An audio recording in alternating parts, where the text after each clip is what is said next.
Well, this is a first for me. I want to show you guys what my dumbass did to screw up a couple $100 worth of parts on a 391 chainsaw that I'm redoing. Here's the piston that was on the saw. You can see the scoring, it's completely trashed. There's chunks missing there. Normally, I do not replace the clamshell type engines because the price point just doesn't make sense. In this particular case, customer wanted it done. I agreed to do it. So I don't do a lot of these in the shop. They're just sort of a pain in the ass to work on. But I want to show you guys what I completely royally screwed up and how it cost me a couple $100 having to buy some new parts. And hopefully you guys don't make the same mistakes as I do. So the rebuild was going fine. I had the cylinder installed, the new piston installed, and I started putting all the other components back on the saw. I was installing this manifold right here, and if you look, there's 3 screws, one at the bottom, one there, and one on the other side. So pretty straightforward, just reinstall the 3 screws, right? Well, let me show you where I completely screwed this up. So I use these magnetic trays to keep the parts separated. I keep them fairly organized so that way I know where everything goes back together.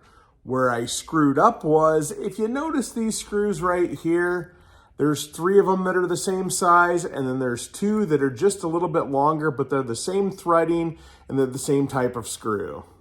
So not paying attention, I accidentally grabbed the longer screws. And let me show you what I did. It completely screwed this whole top end up.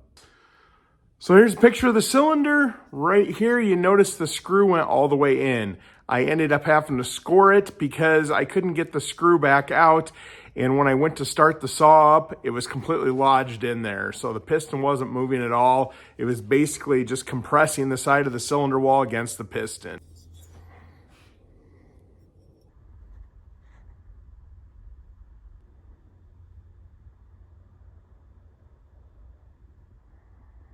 So as soon as the first screw went in, I knew that I had a problem. So I had to try to disassemble everything, except when I tried to disassemble everything, the cylinder wall was pushed up against the piston.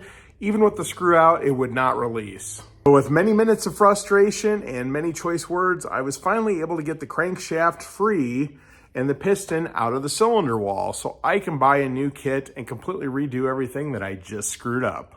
I've done hundreds of top ends before. Like I said, I don't do a lot of clamshells. And on this particular case, I just got a little sloppy and I grabbed the wrong screw, put it in like I normally do. And in this particular case, there's not extra clearance in there. So if your screw is too long, it will completely destroy your piston and cylinder. So in all the years I've been doing this, to date, this is the most expensive screw up that I've ever made. I mean, I'm human, I own it, I fix it, but hopefully this video will help you guys save a lot of money on screwing stuff up. Just one single screw going in the wrong spot, going in a little too far, can completely destroy your entire rebuild. So make sure that you're using the right screws in the right places.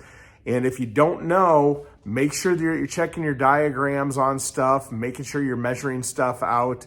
And like I said, labeling is key. I haven't had to label in the past because I have all the little cubbies on there and I have everything laid out nice and neat and how I tear it down. But on some of these builds, when I have to wait on parts, it takes a little bit longer. Sometimes you get forgetful. Sometimes you move stuff around. Sometimes it's rolling around on the bench for a week or two till a part shows up. And that's where some of this chaos comes into play.